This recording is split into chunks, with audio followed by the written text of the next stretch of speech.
Welcome back. Today, we're going to get inside the head of a figure known as the Prince of Lies, a character who doesn't see his own damnation as a loss, but as his greatest artistic achievement. All right, let's just cut right to the chase here. This is not your classic story of good versus evil. Not even close. It's about an intellectual takedown of a reality that the prince has judged and, frankly, found boring. He looks at his work with this cold, detached, intellectual satisfaction, like a critic who has just written the perfect, devastating review. So, here's how we're going to break this all down. We're going to follow his logic. We'll start with how he views his own work, then dig into how he demolishes the old world to create his new man, see how he makes it all permanent, and finish with his really mind-bending conclusion. First up, the critic's masterpiece. We really need to get inside his perspective here. You've got to understand, in his mind, this isn't about chaos or destruction. No, not at all. He sees a perfectly structured, beautifully argued critique, a masterpiece. And this is where things get really interesting, because it totally flips the script on the whole fall from grace idea. This wasn't an accident. This wasn't a punishment. In his mind, every single one of those 14 layers of his descent was a deliberate, logical step in one singular, unbreakable chain. This was a choice, a conscious and triumphant creative act. All right, so who or what is the target of this massive critique? What's he actually trying to tear down? Let's take a look. So, first things first, he throws out what he calls the tired tropes of the shepherd and the sheep. He sees that whole narrative as weak, passive, and dishonest. He wants to replace it with something much harsher, something he calls a more hard and honest history, one that actually looks at life warts and all. And this is where we see the real heart of the conflict. On one side, you have what he calls the narrow soul, trapped by the old rules. But on the other side is his ideal, the wanderer. This is the individual who isn't afraid of the abyss, who actually finds a gay science, a joyful wisdom, by daring to explore the darkness. And this, right here, just nails his core belief that traditional holiness, this domesticating grace, has actually made humanity soft. He thinks his so-called heresy is a stimulant, an irritant that forces us to reclaim our savage dignity. But it's one thing to tear something down. It's another thing entirely to build something new in its place. So after completely dismantling the old world, the prince doesn't just, walk away. No, he's got a blueprint. He lays out the exact philosophical tools you need to build his ideal person from the ground up. Okay, tool number 1, atavism. This is all about reconnecting with our most ancient, primal, and instinctual selves, those dark roots that civilization has tried so hard to polish away or, just bury. Then we have what he calls sloughing.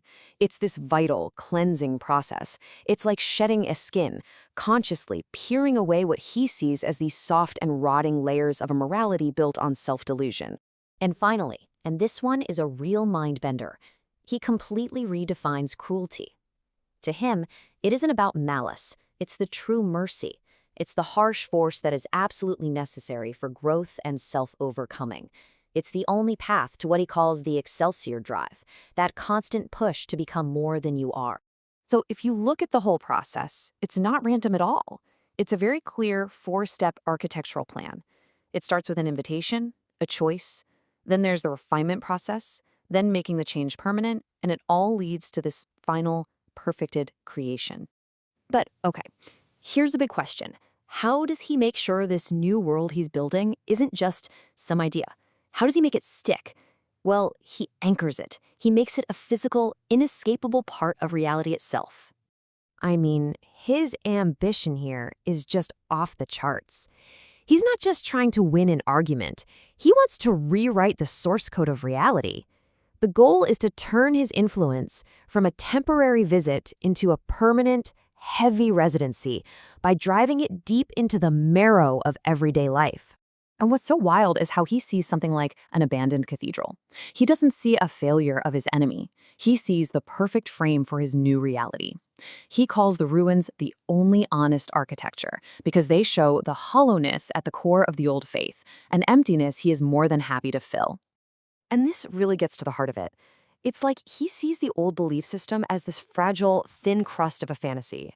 And his work, that's the heavy anchor, the weight of reality, just crashing right through it with his dark, tangible, worldly wisdom. All right, let's get into the final piece of the puzzle. And honestly, this might be the most complex idea in his whole philosophy, the idea that the end of his work is also the beginning. So, he argues that the moment you accept his invitation, that becomes the only contract that really matters. It overrides everything else. And it's not signed with ink. It's signed in the blood of the righteous and validated by the pit. And this, wow, this is his masterpiece. Think about it. He started by critiquing the old rules, but by winning, by replacing them completely, his critique becomes the new rulebook. The act of rebellion itself becomes the new law. It's a perfect, self-contained loop. So when you put it all together, what have we got? We've got the prince as a few different things, all at once. He's the critic, tearing down a world he finds dull. He's the architect, building something new from the ruins. He's the author, writing a new story where his critique is the law. And ultimately, he's the victor, because his final creation is proof that the old holy was never as solid as it seemed. And that really leaves us with one last, kind of unsettling thought to chew on. In his triumphant act of destroying the old dogma, has the ultimate critic simply created a new, unshakable faith, one built entirely in his own dark and powerful image?